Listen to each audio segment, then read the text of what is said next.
Well, it's official. In case you haven't heard, we aren't going to get to physically go back to school for the rest of this school year. And let me tell you, making videos to teach you guys is actually a lot more work than standing in front of y'all with a Nerf sword. Oh well, so sad for me, but you're still my students, so I'm going to keep doing my best to make things interesting and make sure that you all continue to learn about our fascinating world.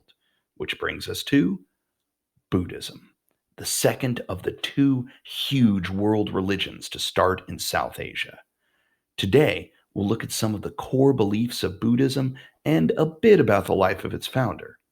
Speaking of Buddhism's founder, let's get one thing out of the way right off the bat.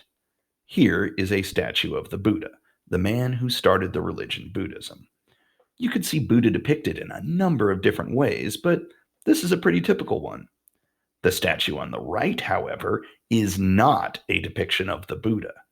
The guy on the right is a Chinese monk named Budai, and you will sometimes hear this called Laughing Buddha or Fat Buddha, but it is a very different person who lived more than 1,000 years after the guy on the left.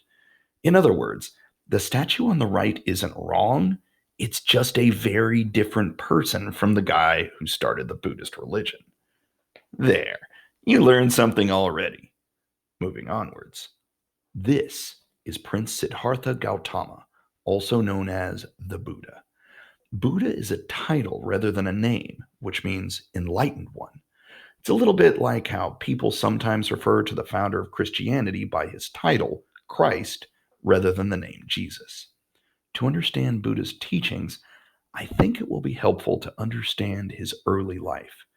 The story I'm about to tell is one of the most commonly told and believed stories, but given that this happened almost 2,500 years ago, you shouldn't be surprised that details on this story can differ. We'll start with this lady. She is Buddha's mom, and she is a queen. She and her husband, the king, were members of the Kshatriya caste in ancient northern India, and one day she had a dream of a giant white elephant carrying a lotus flower in its trunk that walked towards her and entered her body. Not long afterwards, she found out she was pregnant, and months later, she gave birth to a healthy, beautiful baby boy who would be named Prince Siddhartha Gautama. When little Prince Siddhartha was still a baby, a very holy man named Asita came to the palace. He took one look at the baby boy and pronounced, "This child will grow up to either be a king who turns the world or a great spiritual holy man." Now, Prince Siddhartha's dad had no desire to see his son grow up to be a holy man.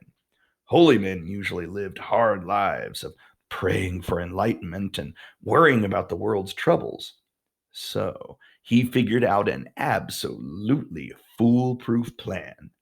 He wouldn't let his son ever learn about any of the world's troubles. There's no possible way that plan could ever backfire, right? So, the prince grew up inside a beautiful palace surrounded by its beautiful parks and gardens, living a perfectly pampered life where he got every single thing he wanted, and all knowledge of sad or bad things was kept from him. This lasted almost 30 years. Finally, though, when the prince was 29, he decided he wanted, no, he needed to see the world outside the palace. He got his best friend, Chana the chariot driver, to help him sneak out of the palace to see what the outside world was like. As they drove down the road, they passed an elderly man, bent with age and walking with a cane. In his sheltered life at the palace, the prince had never seen or even heard of an old person before, so he called out to his friend, "Chana, what is that person? Why does he poke the ground with that stick while he walks? And why does his skin look all bunched up like a wet towel?" "Well, he's an old person. That's just what happens when you get old." "Old? on earth is that? That won't happen to me, will it? Of course. Getting old happens to everybody, dude. The prince was horrified. Nothing in his life had prepared him for the thought that one day his body would just start to shrivel up. But still, he wanted to learn more about the outside world. Next, they passed a sick man, and the prince called out, Chana, what is the matter with him? Is he old? No, he's just sick. Sicka? Yeah, sometimes people just get sick. But it won't happen to me, right? It can happen to anybody. Remember last year when I wasn't allowed to come and hang out with you for like a month?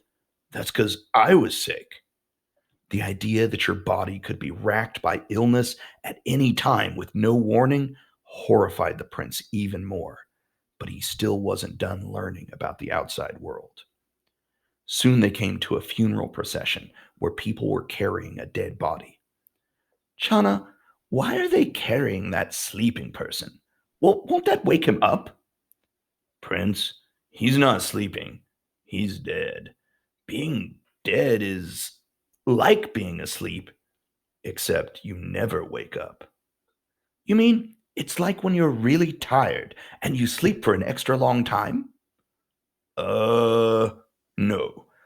When you die, your body just stops and it will never, ever wake up again. Of all the revelations, this was the most horrible. He could put up with getting old, getting sick, but the idea that one day you would just stop and not exist anymore? Can you imagine being 29 years old and then suddenly realizing that you're not going to just live forever? That's what the prince was going through, but he still had one more person to see. Finally, the two friends met an ascetic holy man. I'm betting most of y'all aren't familiar with the word ascetic, but it basically means someone who refrains from eating and most other fun stuff in their quest to be holy. Chana explained that the man was so thin because he was voluntarily eating only a little bit of food so that he could be holy and pray for an end to the world's sufferings. And in that moment, the prince knew that he could never go back to his old life. He thought back to the years of having everything he wanted, but despite that, he hadn't really been happy. Even if he went back to his old life, he would still get old, get sick, and die. There had to be more to life than that, and he would find it. Prince Siddhartha became a holy man, traveling and learning from any holy person who could teach him. Different teachers taught him valuable lessons, but he always felt there was something missing. Knowing that having all of his wishes granted hadn't brought him happiness or enlightenment, he decided to try the opposite path, becoming an extreme ascetic, not letting himself have any of the things his body wanted. People who passed him thought he was an incredibly holy man because what other kind of person would voluntarily eat so little? But still, he knew he hadn't found true enlightenment. Then, one day, in his quest for understanding, he had come very close to starving himself to death. And a young village girl saw him and offered him a few bites of rice with milk. And those bites tasted better than anything he had ever experienced in his whole life. Not just because of how hungry he was, but because it made him realize that the path of asceticism was just as wrong as the time when he had had all of his wishes granted. He decided then and there that he would sit underneath a great Bodhi tree and meditate, and he would not get up until he had figured things out. The tree you're looking at is believed to be descended from that original tree, as in, when the original tree died, they planted a new one using one of its seeds over and over until today. I'd like to see this tree myself someday.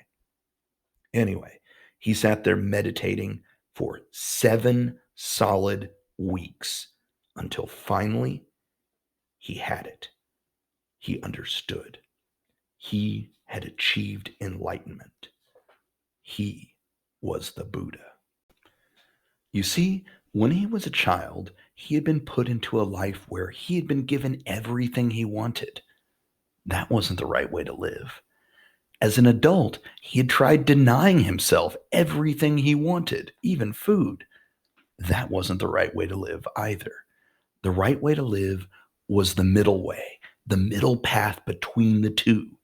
The religion Buddhism is based on this middle path, and you will learn about the middle path in this week's second video.